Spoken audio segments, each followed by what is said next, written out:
recording. I guess I'll just wait and see. All right, great. All right, then. Welcome, everybody, back to Rambles from the Garden. We're starting now, I guess, what can be considered officially season 2 of the podcast, because I was calling the last stuff season 1. So, what about those Knicks, man? I mean, oh, by the way, before anything, I got my guest again, Nick Rinaldi, Nicky Dimes 88 or some shit on Twitter, I think. Yeah. What's going on, everybody? All around Nick's Twitter. Oh, yeah. Glad to be back. Of course. This is now my second podcast with you. With you on the call, which is nice. And it's good to be back. And now we're officially in season form. I mean, the last time we talked, I think we'd still been in preseason the last time we talked about it. Yeah, I think it was August. So we hadn't even started preseason. I think it was August. Is that it? It was definitely looks late. like August 26, 2021. Yeah, that sounds right. Yep. And that was too long ago, so it's good to be back here. Well, we're in the season. So cutting right to the chase then. I mean, we're now, this is ahead of tonight's game against the Rockets. We're doing this right now. So we're talking about 15 games in, game 16 tonight at home. And I'm looking at the schedule right now, and it's just not looking good for our boys. What's going on? What's the analysis, Nicky Dimes? Yeah, so I'll say this, Knicks are 8-7. We've played 15 games this year. And, started the season with that, amazing, still like game of the year between the Knicks and the Celtics on the 20th, which was a month ago. It feels like it was yesterday, to start the season. And I think, what is to provide a good summary for, the Knicks season thus far, is it's just been up and down. I think a lot of fans coming into the season after last year's success have high expectations, higher than last year. And yeah, I mean, it's a long season, there's still time to be had, but I think expectations are high. We've seen, certain lapses on the defensive and offensive end, particularly from the starters. We'll get into that. Mm-hmm. But I think that's been, like people have been watching the team and seeing, lazy play and things that aren't indicative of the same culture from last year. So I think that's been a little bit of a problem. But on the optimistic side, we're still 8-7. And, the last time we started a season this good was a long time ago. So yeah, I mean, that's theoretically I could go check this right now because I'm looking at this on the schedule sheet on ESPN, and I could go as far back as 2002, 2003. I'm not going to do that because I don't want my heart broken, but I do agree. And I mean, even just comparative to last year, right? The first 15 games the Knicks had was 2 losses, 2 wins, a loss, 3 wins. That is what? 8 games already, then 5 straight losses, then a couple of wins. So this year already, we're instantly better. The issue being, like you said, coming into this year, like now I got a taste of victory. I got a taste of the postseason, and I'm like, shit. Like I thought realistically that Evan Fournier and Kevin Walker coming in were improvements. I thought RJ Barrett would take the leap. I thought Obi Toppin and Quickly would jump out. We're gonna get into that as well. Yeah. And like I said, to the latter part, Quickly and Obi have in fact taken a little bit of a jump here, and they're getting the Garden hype. You know what I mean? But 8-7, it's not the worst start. But I mean that beginning 10-game schedule at first before the season started looked very light to me, and I mean they came out of that 5-3, which is 8, so 6-4. I guess it's really not the worst thing in the world, but they threw a game at home against Orlando. They threw a game against the Raptors at home. They almost basically have got blown out by the Indiana Pacers. And then they turn that around and they have that great game against the Bucks, but like the ups and downs right now are just weird and it just doesn't add up. And the starters are definitely to blame. I'm with you here. Yeah. If you actually stake that stance, but yeah. So I think we can start with the starters. Pun intended. Yeah. I think what we're seeing is, if anything, usually the biggest concern is like you don't want guys to conflict with other guys' egos and stuff, and to anyone to step on anyone's toes. But I think the problem here is that no one wants to step on anyone's toes. But I don't think anyone actually cares about getting their toes stepped on. But no one wants to be seen as that guy. Yeah, so for sure. You have Kemba, who has his dribble penetration has improved, which has been great. Where I was a little concerned, maybe the first 5-6 games where he was having trouble getting to the paint, which doesn't seem to be a problem. For him in the last few games, which is good because that means, his acquisition of him to, be this offensive threat in many ways to, take the burden off of Randall, that should help. At the same time, we do see, when Randall's going, Kemba's not really going, or when Kemba's going, Randall's not really going.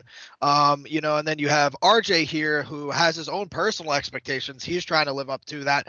In my personal opinion, a lot of the Knicks community and NBA community is putting that expectations on him. Mitch, I don't really have a lot of bad things to say about Mitch. I think that maybe he's a little bit, he's going to take a little bit of time to get back to his normal form. Like, I think, his injuries were maybe a little worse than we thought, but outside of that, his play has been good. He's getting into shape.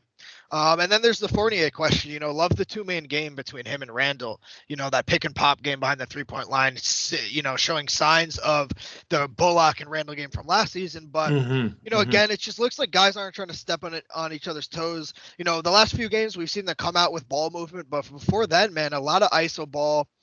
And, in the modern NBA, that's just not going to win you games, is isolation. You got to play team basketball. So, sure. The question is, how do you inject some life into this lineup, this defensive life? I mean, you can't keep doing the same thing over and over again. I think it's going to work. That's the definition of insanity. So, I think you got to make a change. Yeah, I would 100% agree with you there. There's two notes that I wanted to bring up, essentially. So you mentioned Mitch. I haven't had many complaints for Mitch myself, but I do think that he's been, because of the weight gain and also just the fact that he cannot stay on his feet when he comes down from a rebound or something. I don't know what's good with him. He loves falling and hurting himself. I mean, we've seen him fall like 6 times this year already and like come up wincing. But that's kind of besides the point anyway. My thing is, I think with the weight gain, he's not as light on his feet. And he's also, from missing so much time from last year, his mental state is kind of like still, he's like acclimating to moving around, switching on D and stuff, while also acclimating to weight. Because I saw a clip the other day in a thread, forget who posted it. I think it might have been Rit Holtzman, the Twitter account. He writes for Strickland, I think, or the Nick Wall, I forget which one. But Robinson, there was a clip where Robinson, there was a play drawn up for RJ, who he got the pass from Julius Randle at the top of the key, and then gave it back to Julius, and then got back again, I think. And what was supposed to be happening was Mitch was supposed to be coming up from the paint to set a screen up top so RJ can do his thing, come drive right down the paint instantly. It has to be like in the blink of an eye a lot of the times for that to work. And it's not happening. And you see Randall pointing from the paint and like yelling at Mitch, like, yo, you're supposed to come up. Yeah. And it's like, it seems like you're saying, like all the guys in the starting unit just aren't acclimating to one another as of now. I mean, I think there's only one game, and I'm looking at it right here, if I'm not mistaken, where the starters like collectively did very well, or not very well, but collectively did well. I think if it's not this one, it might have been one a few games later, but it's the one against the Sixers, the first game that the Knicks won against them. Yeah. And I mean, Randall had 16, Walker had 19, Fournier had 18, Barrett had 10. Not the worst, it was like a balanced, evenly distributed game and performance from them. And that's the type of stuff that you need. You need them to be feeding off of one another as opposed to trying to gain, I guess, benefit themselves. I mean, the isolation ball just doesn't work 90% of the time, and that's what I feel like 90% of the plays are for the Knicks right now. And the starters got to get it together. I mean, we've seen it. Their plus minus has been the worst in the NBA this year. Them 5, they're all in the negative. They're all in the negative. I mean, the team just get scored on when they're on the court, and they do less scoring. So, you know, that begs the question, you know, how, you know, what's the improvement? You know, it's like, yeah, you could say it's one thing with the sets they're calling, you know, and that a lot of that is on the coach, but at the same time, you know, a lot of it is sort of the ability to sort of like move off ball, and, you know how your teammates are going to play. And I think, and, you know, Nick's Twitter may have noticed this on Twitter yesterday, but we saw in practice, we saw Alec Burks in the starters blue pennies, yes, which I personally am in support of, and I'll explain to you why. So I think not only is his ability to move off the ball really key for these starters, but he can put the ball on the floor, similar to Fournier. However, I think, you know, in terms of dribble moves and stuff, I think Burks is actually a little bit more crafty, and his perimeter defense has been great this year. I think what you want to do if you're Thibs is you want to insert Burks into sort of the Reggie Bullock role last year, but instead he's a bit more versatile. And here's the whole point, man. You don't need a guy off Burks off the bench because now you have a guy like Fournier. And I know, you know, here's one thing I really don't get, to be honest with you, man. I know he's their $18 million man, Fournier, or however much he made. 20. I don't see, you know, what's the problem with him coming off the bench. You know, I don't really like the whole philosophy of like, oh, we paid him this much, he has to start. No. Like, you have to get the lineups that works for him. I think he'll benefit greatly from playing with D-Rose, from Quickly, from Toppin, because there'll just be more spacing on the floor. And when there's less ball movement, Fournier hesitates. He doesn't really know what to do. Well, he's an NBA player. He knows what to do, but, you know, he doesn't make great decisions. And I think thinking fast will be better for him on the bench. And here's the thing with the bench. Their team defense overall is really good. So inserting Fournier there, you know, yes, you have perimeter concerns, but at the same time, you know, the team defense is really good. They'll play in transition more. And I think that'll fit Fournier's game more. And we'll just get more points from them on the defensive end. And you add that perimeter defense to the starters. You know, and I think you have less guys trying to step on each other's toes. I mean, Burks is like a 10-point per game scorer. You insert him in the Steiner lineup, you don't have Randall, you know, a 20-point per game scorer. Barrett, you know, 18-point per game scorer. Kemba, you know, around that area too. You don't have all these guys that usually score a lot, like trying to step on each other's toes. You know, you have more defined roles. And I think, you know, if you're, to be honest with you, we'll see in a few hours, man. But if you're if you're Tom Thibodeau, you experiment with these lineup changes against the Rockets. This is when you do it. Yeah, man. I mean, they're 1-14. They're a young team. They're growing. I mean, you know, you're at risk of falling to 500 right now. But I mean, like you said, there's got to be experimentation. I, for one, am also a big fan of Burks joining the starting lineup. I think I might have mentioned this to you on FaceTime the other day, or maybe I mentioned it to somebody else recently, where I feel like Burks is kind of like our J.R. Smith right now, if that makes sense. Yeah, you know, but with a higher basketball IQ, in my personal opinion. All due respect to the god J.R. Yeah, I would say that Burks is smarter. I do think he has not often, but he has slip-ups. I mean, there's times where he could have given a better pass, given a pass in general, thrown an alley-oop, maybe taken better shots. But I mean, for all intents and purposes, he is a good scorer. He is a good defender, and I don't have the numbers this year for him, but I know last year if you looked and delved into the advanced stuff, his defensive numbers were actually pretty good and on par with some of the better defense in the NBA.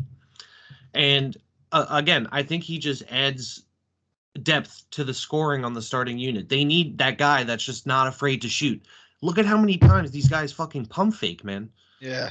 I mean, Julius Randle pump fakes every three-pointer he takes and then settles for those contested mid-ranges like a foot inside the line. Evan Fournier pump fakes left and right. Kemba pump fake left and right. RJ doesn't pump fake, but I sometimes wish he would. Yeah. You know? Like, you're right. They need the guy that's not afraid to do that. And Burks hit that freaking jelly layup the other day. I lost my mind. That was awesome, yeah. And that's the kind of guy you need sometimes. Just somebody who's just going to fucking take the ball to the hoop and whatever happens, happens. And it's not like he can't get you the ball. He's not averaging many assists, but he can get you assists. He's a combo guard. You know what I mean? He's essentially what we would like Quickly to be. Obviously, I think Quickly has more potential to be better. But Burks is a guy that can impact the Knicks right now. And I think bring him into the starting lineup doesn't hurt. I agree with you. Evan Fournier getting paid $20 million a year does not mean that he shouldn't come off the bench. You know, you gotta use your assets and your pieces and assemble them in the right puzzle. Otherwise, it's just not going to work. It's like fitting a circle into a square peg. Yeah. You know, square hole. And agreed. I think Burks definitely adds that, because then your backcourt is Kemba Walker and Burks in the starting lineup, and both of them are kind of shifty, quick point guards. You know what I mean? And suddenly that opens up Randall more in the corners, let's say, RJ in the corners. Mitch is getting more opportunities for vertical threat. I think it's a good move if it ends up happening. We won't know. I haven't seen any alerts yet that say any such things are going to happen, but judging by that Blues starter Blues in practice, we might see a change coming. Yeah, man. I mean, I think at this point you kind of have to make some sort of change, you know, if you want improvement on the season. You know, I mean, here's the thing, you know, it's not realistic to win 50 games in a season if 2 of them are losses to Orlando. That's just, you know, the realistic thing. But what I'm more concerned of as a fan, to be completely honest with you, and we can sort of like, you know, pivot and come back to any of these talking points, but, you know, how's this team going to fare in a playoff series? Like, every mishap and mistake they make, I don't even care about the regular season record. Yes, it's important in terms of seeding. Excuse me. You're excused. All I'm thinking of is, how are we going to beat Atlanta in a 7-game series? Excuse me again. The reason why I think that is because they're the only team that we've had experience playing against. And I feel like, you know, the Kemba and the Fournier acquisition, it was, you know, basically decided on, you know, that sort of loss, like seeing our weaknesses exposed from Atlanta and saying, how can we adapt to them? You know, and I think like teams are going to play good defense in the playoffs. And you have guys that are going to be, you know, willing to break down the offense and make quick decisions. And I think, you know, I don't know. I just, you know, I think adding Burks into that starting lineup, you know, he's shooting 40% from 3 this year compared to Fournier shooting 35. I mean, I just think Fournier will get better looks on the bench, and you got to find the lineups that are going to work. You know, I mean, I don't think you want to start D Rose. That wouldn't be hurt, you know, to get some good exposure, but, you know, to get a good start in the game and then maybe see how Kemba fares off the bench. But I think, you know, one thing at a time, and I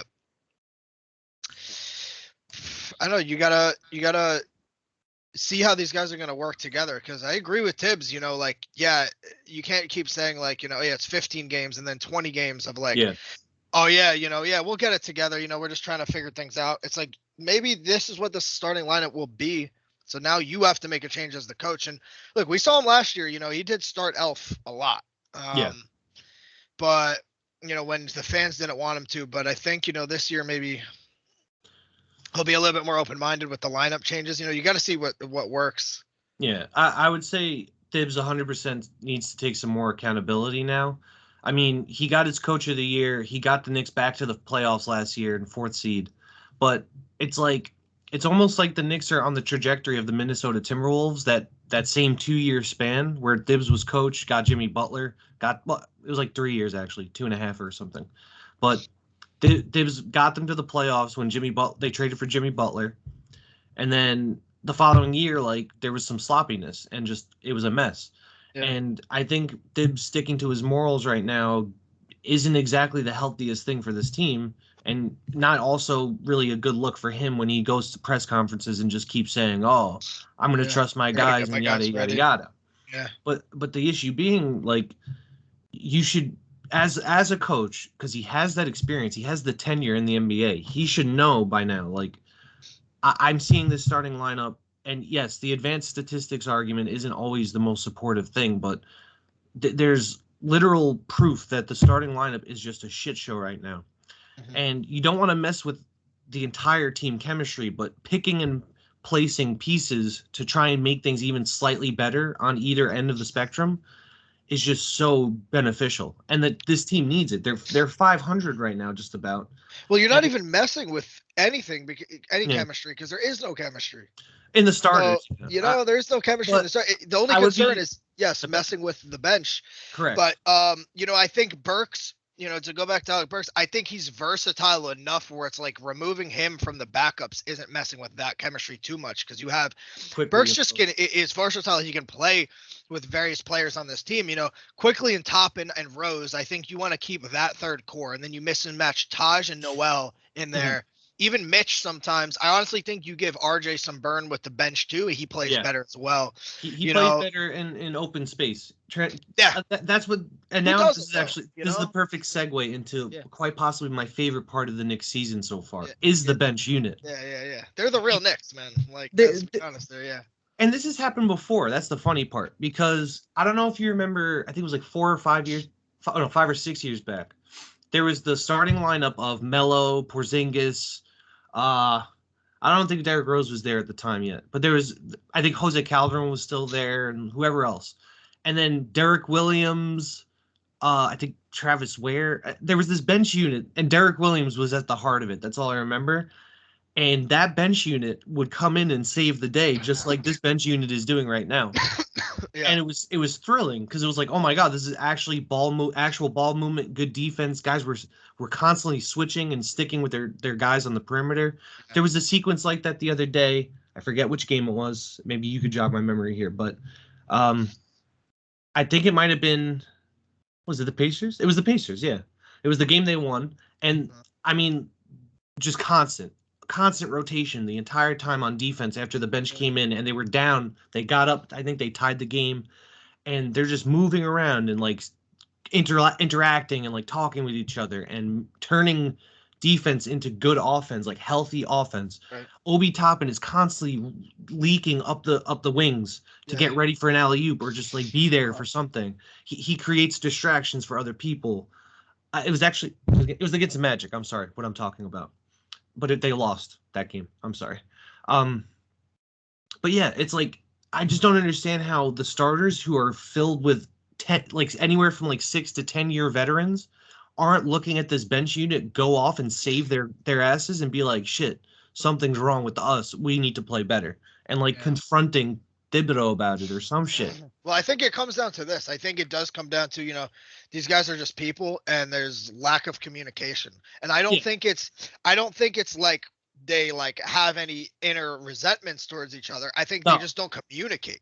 There isn't clear communication. There isn't clear talking how the bench sort of talks to each other. I'm talking about, say communicating on defense and communicating off the court too, maybe during halftime. We don't know what it's like behind the scenes, but I think the issue is, with the starting lineup, no one's trying to step on anyone's feet, like we said, but there's no real defined roles. There are certain nights where it's like last year Randall was the guy, and now this year it's like you see little spurts where Kemba just goes off his old self, and you're like, all right, this is why you got Kemba. But then it's like you see Randall's body language so poor and react, and it he comes off as if he's doesn't approve of another guy taking his role, and it's I can't speak for Randall because yes, he put on for the city and the team last year. Yes. And I don't want to throw him under the bus. And I think and I expect his play to improve, and become a better facilitator as the season goes on. However, his body language is looking very similar to the body language we saw in that Atlanta series this season, which has been poor. And it's indicative of, I don't really know what it's indicative, but it's indicative of, to me as a guy who isn't really prepared to be the man, to be the number one guy. Which is why, for me, I really think, as weird as it sounds, and maybe he doesn't appear that way and doesn't want to, but I really think the leader of this team is Derrick Rose. I really do, because he sets this example of how to be a New York Knick, and he understands the culture that's trying to be built here, and he's setting an example for the young guys. Is Randall doing that? I don't know. Did Randall get his contract and get secure, and now not even really care where he plays after this? Yeah, maybe. I mean, let's be real. He did say, and I guess this will be on a little Randall talking point. So I don't want to shit talk him too much, because I think, again, he can be the guy again. And I think, I expect him to be, and I'm rooting for him, but let's be real. He came here in that 2019-2020 season, right before the pandemic. And then once he signs the contract this year, he's like, that's why I wanted to come to New York, was to win here. No, bro. You wanted to come here because guys get big contracts when they come to New York, and you could be the number one scoring option. Let's be honest. So I don't really like that kind of like, that's built on false pretenses type idea. Like, you're here to get yours, and maybe that's not true most of the time. And like, you had great, there was great moments when you don't think too much when you play well last year, but. I really want his body language to improve if he's going to be the leader of this team. If not, that's okay. But make your sacrifices to be a better facilitator. Like, I want you on this team. I want you to succeed. But to be the number one guy compared to other number one guys, he just doesn't show me the same aura, if that makes sense. No, I get that. Yeah, I would say that he's like trying too hard to be that guy, and then when he doesn't succeed at it, it's like you said, the body language changes, and then he sees other guys taking over, and he's just kind of like lollygagging around the court. Doesn't make sense to me. No, it doesn't. But like you said, it's always a fear with that kind of shit, where guys want to come to New York just to get their money, and like for instance, right? Marcus Morris is one of those guys that came and he was just being a dog, and he got his money's worth. He's kind of sucked now, I guess, but like. Imagine him here still. I wonder if he's still just being like a brute and a dog for the Knicks, and like he still gets paid, but he's playing like a legitimate player still. Well, let me ask you a wild question. Real quick. Let's say we traded. I just want to look at the numbers from the 2019-2020 season. So let's say we traded, Randall to the Clippers instead of Marcus Morris. How much worse is this team last year if Morris is the number one scoring option? I don't know. That's actually a pretty good question. You know what I mean? Because my whole thing is, we want to give Randall all this credit for putting the team on his back, and rightfully so. But let's be real. The season before last year, Randall was the leading scorer. No, Marcus Morris was the leading scorer on the team at 19.6 points per game. Randall had 19.5. Morris had more attempts. He was shooting way more efficiently. He was shooting 44% from three. So, you can give Randall credit for putting the team on his back last year, but let's be real. What if Marcus Morris was the number one guy last year? Like, it's very easy to be that guy if there's really no one else, if there isn't a lot of scoring options. So, again, I guess this does kind of come off as taking away from Randall's performance last year, but I'm just trying to state facts to prove my point that, like, this guy is a good NBA player. He was an all-star last year, but All-NBA too. I don't think he can be a number one guy. And that's okay with me. He just needs to improve his team basketball play this year. That's all I want from him. Yeah, and that's the thing. Like, I think most Knicks fans right now would be on your side here is like, does he have to be the number one guy sometimes? Yes, because we've watched all these games of this team, and there's times, man, where it just looks like people just can't get it going, and then Randall can get it going pretty well when he's doing the right stuff. He's like the other day, right? Orlando, he took 11 shots, 10 of which were 3-pointers, 1 shot inside the arc. When he's trying to drive to the rim, trying to post up and stuff like that, he becomes a much more dynamic player, and that's where he's his best. I'm happy that he's trying to expand his shooting so that way he could be more of like a contemporary power forward, a stretch forward, that type of player. Yeah. But he needs to also buy into, I'm 6'8", 260 pounds, 50, and I can charge into the paint and dunk on somebody, or fucking he does that sweeping lefty layup that he does, and it works very often, and he just abandons it. Yeah. And that's the thing, like, he can do that. And yes, he's a talented guy, and I like that. I do think that last year he had more of a responsibility to be that guy and, put on and stuff like that. But that was the whole point of acquiring other shooters and other players and, like, getting this development team and trying to build up the guys that we have. Because now you don't have to be. We don't need you to be the number one guy. We're okay that you don't want to, if you don't have to be the number one guy. He could average 19 points a game for the rest of the season right now. I'm not mad at him. No. As long as he's playing team-oriented basketball and not trying too hard to take over. And then, he's shooting 41% from the field in the month of November and 41% in October. So I guess generally, 41.2% for the year. He's dropped 30 to 35% from three, which was expected. 40% is a lot to maintain for a guy that hasn't really shot that well from three in his career.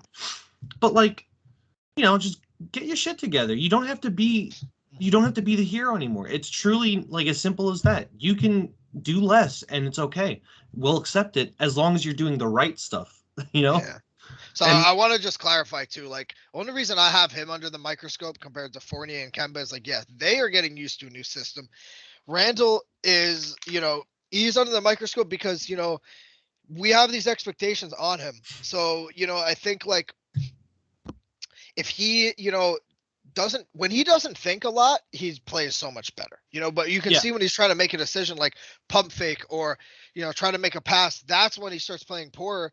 I think he can't be forcing stuff. I think, he's got to use his size to attack the rim, and he's got to not have tunnel vision when he attacks the rim to see that, if 2 or 3 guys are collapsing on him, that's out of respect for his ability. And that means that there's another Knicks jersey open somewhere, and you just got to keep an eye out. And we saw him play like that last year. And I think the same kind of goes for RJ in ways, I'd love to see RJ average 18 a game this year, the same as last year, but get a couple more assists per game this year. I mean, you know me, man, I team basketball is going to win you games, and yes, everyone needs a guy. But, I mean, look at teams like the Wizards. They're playing good collective team basketball, team defense. And we're not really playing, at least with the starters, like a real team. And that's not going to win you anything in the NBA. I think certain guys need to be sacrifices and not worry about having to be the guy. I think when people are hot, they're hot. But you have guys like, Quickly and Toppin come in, and they're just trying to make an impact. They're just trying to make an impact, and they do. And they're not making poor decisions. So it's like, I think that's one of like the issues of things to talk about, whether this will be addressed. I don't know. They're an NBA team. You got to think they watch film, but overall, man, I'm optimistic for this team, and I'll tell you why. Going forward in the future, I think, if I'm serious, the goal this year is to win more than one playoff game. I mean, we got to improve. Yes, expectations should be higher, to win a series, but the competition in the NBA is tough, man. And I think we have to look at how we have contracts sort of set up. We have RJ and Quickly and Toppin, on rookie deals. RJ is going to get an extension. We all know he's going to get one. Mitch, hopefully he'll get an extension. We'll see. I'm pretty optimistic he will, but break that Charlie Ward curse. But you look at Randall, you look at Fournier, you do look at Burks, you do look at D Rose as much as we love him. These guys got contracts over the next 2-3 years that are going to be very tradable. Yes. And the way I see it is, we have young guys that are getting better and better slowly over time that are still 22, 21. Mitch is 23, Obi's 23. And, they're going to be sort of in the middle, the early of their athletic prime. And now you're going to have all this cap space, for superstars, the next generation of superstars. And I think long term, maybe realistically with this team, you always want to see your team be a dynasty. But I think long term with this team, it's like, very similar to the 90s Knicks. I think always going to be competitive, and we're going to have a window when our young guys reach this early athletic prime where maybe we can get a star, a Luka, a Zion, a Mitchell, someone else around the 2024, 2025 range. And we'll have that 2 to 3 year window where it's like, yeah, we really can win a chip here. So that's just me being optimistic looking long term. I think it's reasonable to criticize this team for their issues and, having the starters having the worst plus minus of all time, which was insane to me. Yeah, but it's outrageous. I mean, I still think we're just in a good place. Like, at least with this team having issues, someone made a good point that the old team with Melo, it felt like, the cards could fall at any time. I think this was honestly, Jonathan Macri who said this too. Like, the cards could fall at any time. It wasn't stable. And we saw that it wasn't, because that team was third in offensive rating, the Melo 2013 team, but they were the worst in defensive rating, and that won't persist. This team, I think, we have all our draft picks and we have tradable contracts in the future.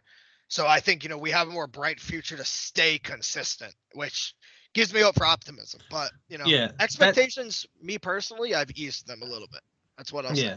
And that's the thing. Like, I was never expecting like a top 3 seed or a top 2 seed from the Knicks this year. I was just hoping that they would start off pretty hot and like then they wouldn't have to fight as much to like what happened last year. It was constantly just fighting their way back up from the bottom to like the 5-4 range. And like you said, having expectations for the team and having frustrations is normal. It happens with every fucking team, bro. Yeah. You're telling me that at the beginning of the season, people weren't pissed at the Nets? Yeah. The Nets are now 12 and 5 and lead the East. Yeah. So, everybody's going to have this type of frustration, and especially against teams that are bad that beat them, And it's a long season, and you got to have a short memory. Yeah, and that's the thing. Like, especially as fans, I would say that we take things far more we take things too personally as far as like teams losing, because that I got to imagine that the 8-7 Knicks, every single one of those guys on that roster right now is looking at themselves like, "Fuck, bro, how do we lose to the Magic? How do we lose? How do we lose to the Cavaliers? How do we lose to the Raptors, bro?" Like, what's next? The Pistons? We're going to lose to the Pistons? Are we going to lose to the Rockets tonight? Like... That's the thing. I think why everyone's concerned is not the fact that we lost to the Magic and the Cavs and stuff. It's more of the nature and how we lost, like laziness and poor decision making. But again, man, it's only 15 games, and you're going to see a lot of these teams that are, getting buckets. Like Ricky Rubio's clowning on us at the Garden and stuff like that. So annoying. You're going to see, these teams are going to. It's a long season, and let's see if they can persist. I mean, it's very easy basketball's a game of runs and momentum. It's very easy, and these rules apply to the season too. It's very easy to, start well. It's really how you finish, as Thibs says. And I think, this same team that we're stressing out about could go on a 10-game winning streak at some point in the season. I mean, it's very possible. It's possible, man. I think that they will find it, but it does, their play as of yet does give us, in the Knicks fans media something to talk about, which we do. It's fair to criticize your team for sure. Every team every fan of their team is criticizing them, but 100%. I mean, realistically, even I got to imagine that the Warriors that went 72 and was it 73 and 9? Yeah. There was even criticisms during that season, I'd bet, where something was like, oh, like the Warriors were down like 20 in a game. They're like, oh, wow. And then Curry had his heroics, So it's like anything can happen. I'm looking at the schedule right now, and I'm looking through, and it's like, this is rough. But like you said, at any point, there could be like a nice little 10-game win streak that just brings them back to life, like they did last year, realistically. Yep. And, and again, I definitely, as, being honest about myself, I definitely have to temper my expectations as well. I can't expect a third-year RJ Barrett to average 26 a game and be the greatest player that the Knicks have ever drafted. I can't expect Randall to average 30 a game and have the greatest defense all the time and not commit to turnovers. I can't expect Fournier to be a 20-something point. Just gotta let them. They gotta figure it out, and that's just simply that's what it comes down to. They have to figure something out, and that's also including Thibs and the development team. And, them figuring it out isn't even really the players making it work at this point. It's more of the coaches, finding the best schemes that work for each player at this point. Because like guys have to make sacrifices, but it's like. That does come in hand, but they have to be consistent as well.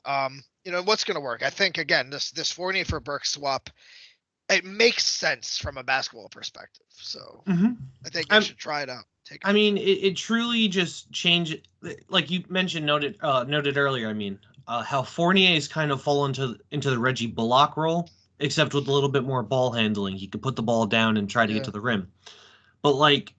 There really are several plays where Randall brings the ball up, Fournier starts in a corner, he passes the ball to Fournier in the corner, sets that quick screen, Fournier just instantly comes around and rises up. When realistically, he's a more dynamic player than that. He could pump fake there and then do something else, but it seems like he's kind of falling into just being a shooter, which he shouldn't be doing, especially with so much other talent here. He could be driving to the rim and opening up for other guys.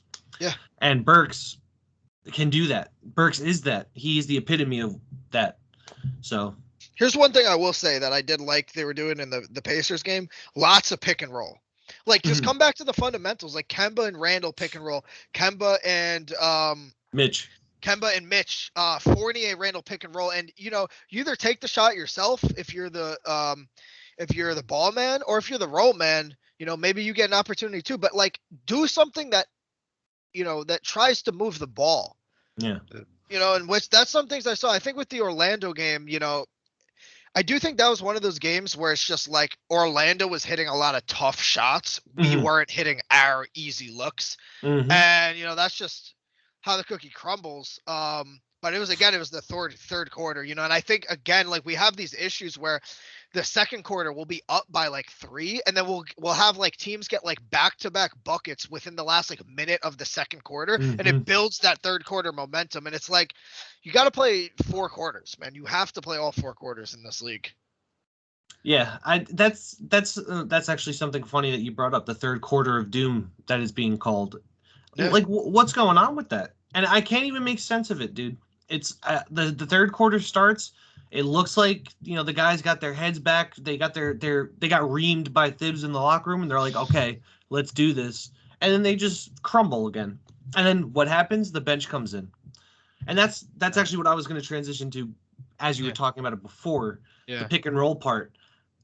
If you haven't noticed, Emmanuel Quickly and Obi Toppin have been doing the pick and roll left and right. All the time. The two-man game between them is so fucking thrilling, and that's why when I see that 1 and 5 walk up to the table, the scorer's table, to check in, and Obi starts tucking in the jersey and Quickly starts tucking in the jersey, I instantly get super excited because I know that the game is about to open up. It's not just going to be this mechanical, robotic, I'm gonna pass here, you shoot, I'm gonna pass here, you shoot, I'm gonna drive into the paint and brick a layup. It's going to be constant dribbling, constant momentum, constant movement to throw the defenders off. I mean, it literally happened the other day. It wasn't Quickly who gave him the pass, but Derrick Rose came in. Derrick Rose, there was a play drawn up for Obi Toppin. He goes and sets a screen for Quickly. He down screens for Quickly. He comes around behind Quickly, behind Rose at the top of the three-point line, and just keeps running around. And Domantas Sabonis is just sleeping. Derrick Rose throws the alley-oop for a dunk. Like, it's that type of shit, just keeping guys moving. That's why, to reference, this is arguably one of the hardest teams to really compare to, obviously, and it has the greatest shooter of all time. Yeah. The Warriors. It's like that thing you said to us the other day. You heard that the Warriors have in the locker room, if you forget the play, cut to the basket. Yeah. And you know why? Because they have a guy who can literally create offense by just existing. Yes, that's true. And Curry is, and I guess in my reference here, is the Obi Toppin, is what I was trying to get to. Obi Toppin is just constantly all over the place right now. He just runs. Yeah. The more you just have somebody moving that can do something, the quicker it is to just instantly throw off a defensive assignment. Yeah. And that's what I feel like. We become stagnant. We become stagnant, and stagnance is not going to help this team succeed. And I think the starters can have threats off the ball offensively. They're just not doing it. Like, they just stand around and watch, and it's like, I don't really like Kemba can be like moving around a lot more. You know what I mean? Like, Kemba has a threat from 3. Like, he can get to the paint. He still can make shots efficiently, which is great to see. Fournier too. These guys just, I don't know. Like, we can say, they have to figure it out and what it is, but like, it kind of seems at some point it just comes down to the decision making they want to make. Like, they're just like choosing to make the worst decision when they know better. And I don't understand why. I don't, know what the problem is, but they're getting in their own heads. That's was my biggest gripe with Randall. You can't play in your head, man. You got to play. Basketball's a game of instincts. You have to play with your instincts. And we're just seeing that from the bench. They're running the pick and roll a lot. I mean, to talk about Quickly real quick, started the season a little bit rough, but now his shot is falling, and it's like you're seeing all the work he's putting in paying off, and this is only going to be like a I'm losing the term for it, but one of those instances where it's like a self-fulfilling sort of prophecy or clause, where it's like now it's like all the work he's putting in is starting to show that it's working. So he's going to keep putting in more work because he knows results are going to come, and he's only going to improve. I mean, as much as I love RJ, I haven't been excited about our young players since like Quickly and Toppin since ever. These guys are like, these guys are the future of the team, including with RJ, and it's nice to see them like on the bench developing great chemistry and getting all these minutes together, because that's going to pay off in the future when you play teams in the playoffs that are good but don't have as much chemistry. You know, again, dude, just to you know, ease our expectations, it's like we got to think long term here. You know, yeah, everyone wants to win now, but I think that's been the biggest gripe with NBA with Knicks fans is like we have to have more patience, and it's hard in the Big Apple for sure. But like this is how you build a culture. You have young players that have chemistry, that learn a way to play the game. So in the future, you know, when it comes to the playoffs, we are a team and no one will even question it. You know, we are a real cohesive unit. We're a team. And you know, that's my thoughts on that, man. I mean, the bench is feeling like the real Knicks right now. We got to get the starters to, you know, play on that level, and I think more wins will come along. It's just disappointing to, you know, we could have a lot higher record right now, and the losses like this come back to bite you in the ass later on against Orlando, you know, in terms of like home court advantage. But even the home court advantage, you know, which is a little inexplicable, like we're not even playing that great at the Garden. We play better on the road, which is weird. And you can tell Clyde is bothered by it, you know, because he lives by protecting the Garden as a value, you know, and he's like, I can't explain, you know, why the Knicks are playing so poorly at the Garden. But look, it's a lot of pressure, man. You know, the Knicks, it's not only pressure playing for the Knicks, but playing for a good Knicks team is a lot of pressure. I'll say that. 100%. And that's, I guess we could kind of just close it off there essentially is, you know, the Knicks have to fight through that pressure. Last year, if I'm not mistaken, it was the inverse. The Knicks were defending home better than they were on the road, if I'm not mistaken. Yeah. And now it's like done a complete 180, and that's debilitating. You can't, if you lose on your home court. We've been hearing some boos in the crowd. I don't know if you've heard it. I know I have. Yeah, I heard the boo birds. Yeah. And they're booing the effort, man. Yeah. You know, they watched Randall make a few lazy turnovers, and they see the lack of effort there. I can't blame them either, you know. Yeah. And it stems realistically from I guess continuing from the playoffs from last year, you know. The Knicks lost in 5 games. Yeah. And it's just like, you know, you gotta commit a little bit better. You lost both you lost one at home. You won the second one. Actually, I think they lost 2 at home. And the fifth game is where they got bounced, if I'm not mistaken. So it's like, yeah, you just got to recuperate and, you know, collectively get back together and really just grind this stuff out. Like you said, long season, but it's going to be a stressful long season the way things are going right now. It'll be a stressful one, but, you know, I'm in it all 82 games. So. Yeah, same here, bro. And, you know, we'll close off on that point. Thanks again for joining me on the podcast today, brother. Man. Anytime. Don't forget to check out all of those of you listening, the new merch that I dropped. Not really too new. It's just one little Opie top. Check out the merch, baby. Yeah, check out the Rebels merch. From the Garden. Check it out. Shout out Good Problems, one of the co-owners NYC, one of the co-owners is on the podcast as we speak. Go check them out on Instagram. They're here for a good cause and a good cause alone. And yeah, a follow, like, and a share, always supported as usual. Thanks very much, folks. Have a good one. Peace.